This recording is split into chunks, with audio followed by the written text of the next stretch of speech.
Hey beer friends, what's going on? My name is Tammy, also known as the Brewess, and I am just giving some updates. It's been a while since I filmed a video. The last video I filmed was in mid-September, and a lot has happened since then. So I'm sure some of you, if you've been following me, you know that I started this channel to do kind of like some studying for myself for the Certified Cicerone Exam. But also to help other people that are studying for the exam as well. And so my last video was sort of a chat about how I thought the tasting exam went in person, and then I was still waiting for my results. So yeah, a lot has happened. So I think in order to kind of get into that, I need to have a beer. So I'm gonna pour something that I made actually 2 months ago today. It was my birthday. And I made this beer. I made a couple beers, but this one was one of the better ones. Here we go. I don't know if you can see this. It's very light, very crisp, and refreshing. And I'll tell you in just a little bit what I did with it or how I made it. But basically, after I take a sip,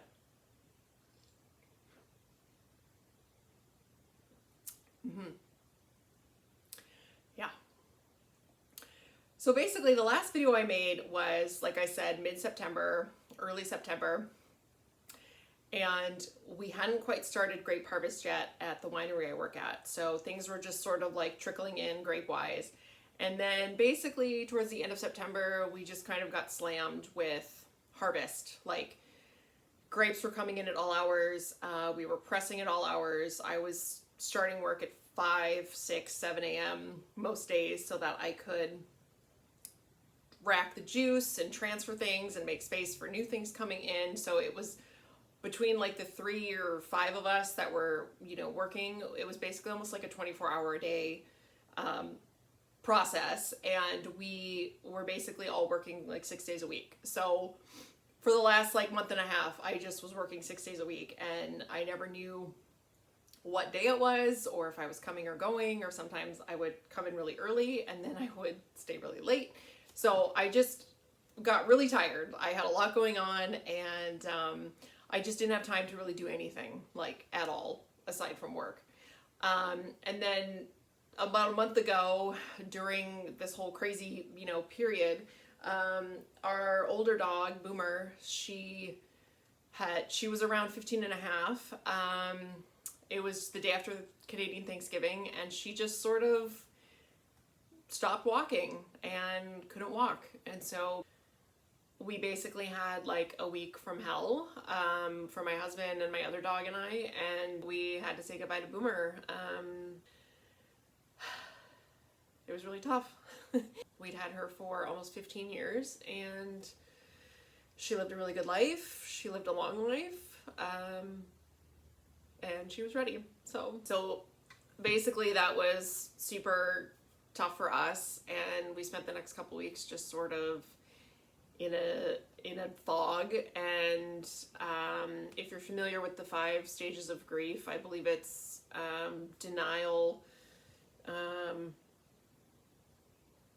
I went through all of them multiple times. I believe it's denial, anger, bargaining, depression, and then acceptance. And I feel like we're in this mid-stage between depression and acceptance that I call dazed and confused, where it's like, is this really happening? Did this happen? What's going on? Yeah, so that kind of took a good chunk of our time in October. And then I've also been brewing again, which has actually been really exciting. So you can see I've got some stuff going on here and here, and I'll tell you what they are in just a second. But I'll tell you what I made here. So I've been experimenting for a couple years now, since I've been at the winery, with using like byproducts from the winemaking process in beer.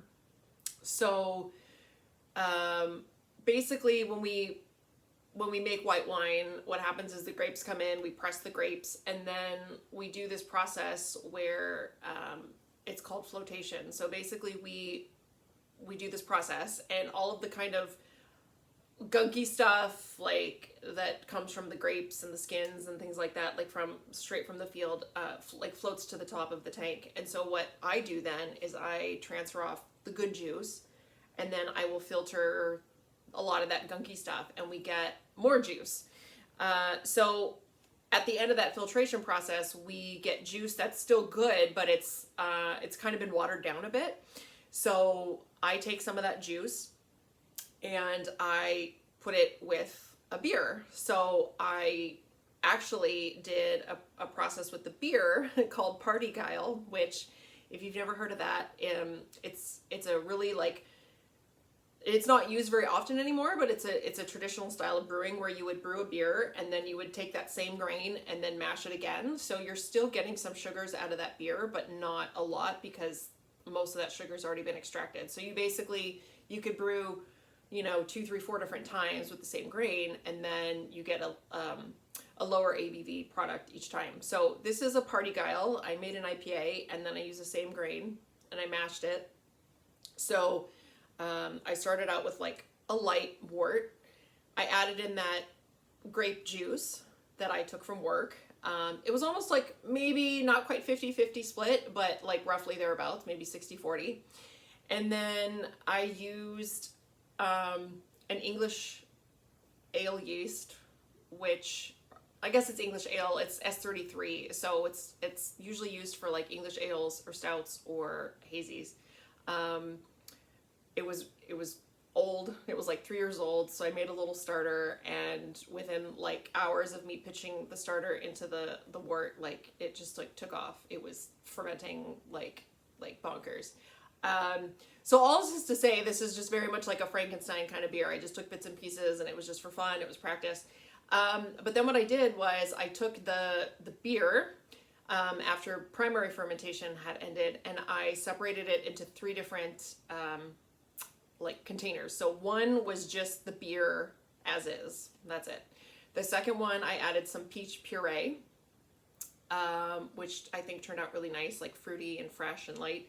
And then the third batch, or the third, container, I actually aged it on grape skins, like Pinot Grigio grape skins. So keeping kind of along with the white wine theme. So basically they all turn out really nice, and you can, if you taste them like in order, there's kind of a progression of like, this is like the base, and then this is the fruity, and then this is the more winey, like funky, because the skins have a lot of wild yeast. There's a lot of funky stuff that comes in the skins when we process them. So yeah, just like a little bit different and interesting. And so this one like is number 1. It's the base, and it smells like a white wine. If you taste it, it tastes like a white wine. But because the base beer, the wort, was so light, it's not heavy, and it's very like effervescent. I did my standard 10 grams of dextrose per liter when I carbonate it in the bottle, but like for some reason maybe it's like having some of that residual wine juice in there with that sugar, like it really turned out very like nice and pleasant and effervescent. And I want to say it came out at maybe like 6%, 6.5%. So then I thought, let's do some more. So this is, I just made like a basic pale ale, and you can see it's not very much. This is like 4 liters. I made a basic pale ale. I used some wine yeast that I harvested after I transferred out of a tank, and then I harvested some white wine yeast. So I wanted to get some of those wine esters. And then also wine yeast tends to ferment a little drier. So I thought, let's see what happens. But I also mixed it with some honey. So it's sort of like I can never remember if it's a mellow or what, but it's like sort of a beer mead hybrid. And I tasted it. It smelled good. It tasted good, but I thought it needed a little something, so I added some strawberry puree. So we're going to see how that turns out. This one I'm kind of excited about because I think it's turning out how I wanted. So this was like a light stout, just some pale malt and a little bit of roasted barley, a little bit of oatmeal because I wanted some, a little bit of flaked oats. I wanted some like more creamy mouthfeel. And then what I did was I took a little bit of Cabernet Franc juice that like was left over after I transferred off a tank. And then I added that in the secondary, and then I also added Cabernet Franc grape skins. And there's two different kinds of grape skins that we get with red wine. Some that have not been pressed yet, so they're still kind of juicy, and then some that have been pressed, so they're a little more like, you know, dried out because we've extracted all that juice after everything is fermented. So I aged, well, you know, for like 3 days. I put this on grape skins, and basically what it kind of is turning out like to me is maybe like an Oud Bruin or a Flanders red. So it's going to be darker, but it definitely has some like vinegar acetone aromas. So it's definitely probably going to be a little sour, which is kind of what I was going for. But anyway, I'm really excited about this. So these two I'm probably going to bottle this week sometime, and then it'll be a couple weeks before they're ready. So anyway, that's what I've been doing. I've been playing around. I have plans to do a hazy IPA in the near future, and probably something with Kvike yeast. I have a couple pouches of Kvike, and I need to use them. So anyway, so that's kind of what I've been doing, why I've been just absent. But so to the important part, which is the Cicerone results. So in my last video, I said that I was supposed to get results like on a Monday. That would have been, I think, 4 weeks from my exam. So when Monday came and I hadn't heard anything, I emailed just to say, hey, it's been 4 weeks and I'm just wondering if we're getting our results soon. Because again, there were only 3 of us that took the test, so I figured it wouldn't take them that long to grade. So someone from Cicerone responded right away and said, yeah, you should be getting them like this week. And I honestly think that they forgot about us a little bit until I emailed. So I'm glad that I did that. So just a reminder, like, don't feel bad. You've invested a lot of time and money into, you know, this experience and this exam. So, you know, that's what they're there for. Email them if you have questions. So got an email saying that we would hear sometime that week, but actually we got an email within like a couple hours with our results, and I passed. So I'm now a certified Cicerone. Again, after I took the tasting exam, I felt pretty confident that I would pass, but it was nice, obviously, to have like official confirmation. But I also was really happy with my score. So if you recall, you have to get minimum, I think, 70% on the tasting exam in order to pass the Certified Cicerone exam. So like, if you nail the written part, but you only get like 65% on the tasting exam, like it doesn't average out that way. Like you're not going to pass. So I actually did better than I had thought. I was trying to do the math with all of the questions that I thought I got right on the tasting exam, and I actually got, I think I expected to get maybe 73%, and I got 78%. And then there's the demonstration portion where, again, you are handed like a piece of equipment and like a little prompt slip, and basically you just talk for 3 minutes about this piece of equipment, like as much as you can, as much as you know, anything that you can share that's relevant to this item. And that I got 96% on, so that was very exciting. So I guess sometimes my rambling works to my advantage, and I did really well on that part. So I'm now a certified Cicerone. I can use the little registered title after my name. I think you can order business cards. I'm probably not going to do that. They're supposed to send you like a pin, I think, with, it's like a little, you know, whatever the logo is. And now that I think about it, it's been almost 2 months and I haven't received it. So, you know, a lot of that could be Canada had a mail stoppage recently. I don't know, but I haven't seen that yet.